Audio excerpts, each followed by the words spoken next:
everything was kind of aligned for Game 6. I had some testing to do, and who knows how that would have went because I hadn't gone live since Game 1, and first time dealing with this injury. I was pretty optimistic, but there were a couple more check points to get through, but it's a great what if.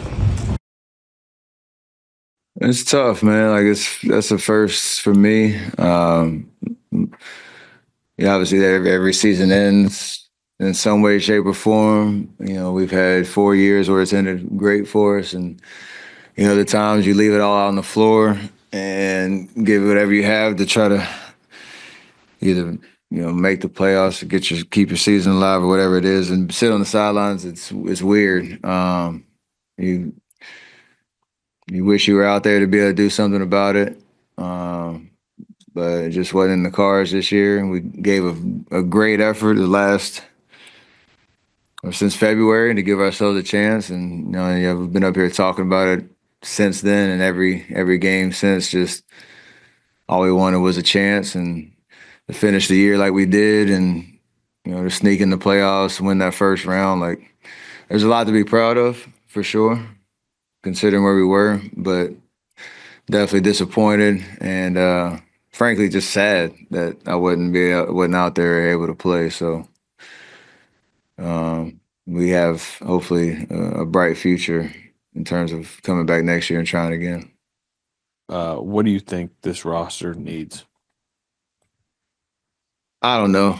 I'll think about that over the summer. It's still fresh. I know that's the best question you get asked right after the season. And it's also, tricky because I love every guy in that locker room. I love the commitment to our mission. I love the vibe, the energy, the chemistry, the camaraderie. I know there's a lot of turnover and change every year in every locker room, and you hate to see guys go and whatnot. But every team has to get better, and they have to address that. And I think from Joe to Mike, Steve, our veteran leaders, like we'll all have those conversations and try to answer those questions the best that we all can, and hopefully make moves that make our team better. That's what the name of the game is. Looking back at these last 3 months and since Jimmy got here, I mean, was it above and beyond maybe what you expected in terms of how seamless it was, or about what you thought could be when he joined you guys? It seemed like everything just clicked immediately, and that says something about the whole group, doesn't it? Absolutely. I mean, there's a lot of chatter of whether that was the right trade or not when it happened, and I don't know, when we were in Utah and the trade went down, like we were emotional in that period because we saw 3 of our guys who we love, Wiggs, being a part of our championship run, having to go. But from the first game in Chicago to last night, like, it was a seamless fit. Me and him complimented each other so well.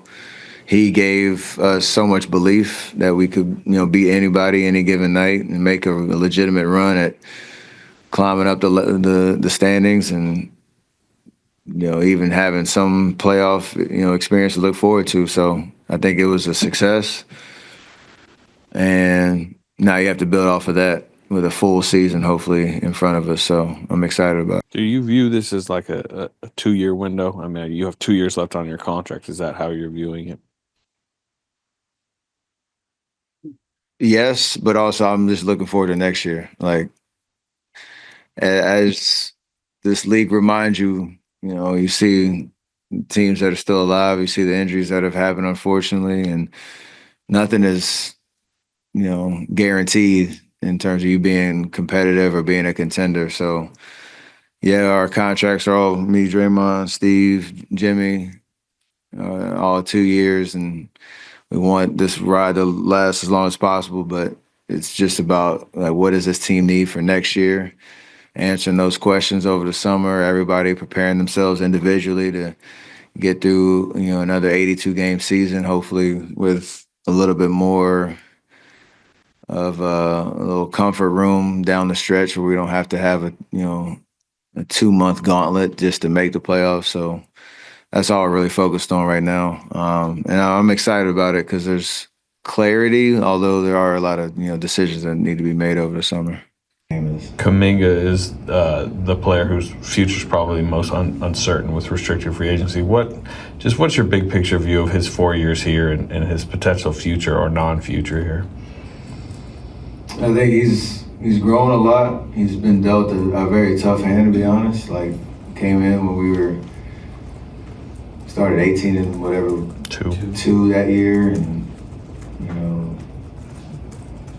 he had some moments, but getting in the playoffs didn't really have an opportunity. And we win a championship, and then you run it back, and he's handled his business in terms of just getting better and just trying to focus on what it means to become a better version of himself in the way that he plays, and the fact that he's had playing time in Haddon and been in rotation in Haddon, like that's tough for any player, let alone a young guy who's trying to figure it out in the league. So I commend him on just staying ready. See what he did the last couple of games. That's not easy to do, to not know if your button's gonna be called or your number's gonna be called, and then go out there and perform. So I'm proud of the way that he's handled it. I hope the future is bright for him, whether it's here, whether it's wherever, and knowing that he's a guy in this league that can continue to climb that ladder on his own pace. So I think he's gone through a lot that most people haven't in 4 years, and seen a lot. So hopefully he's better because of it.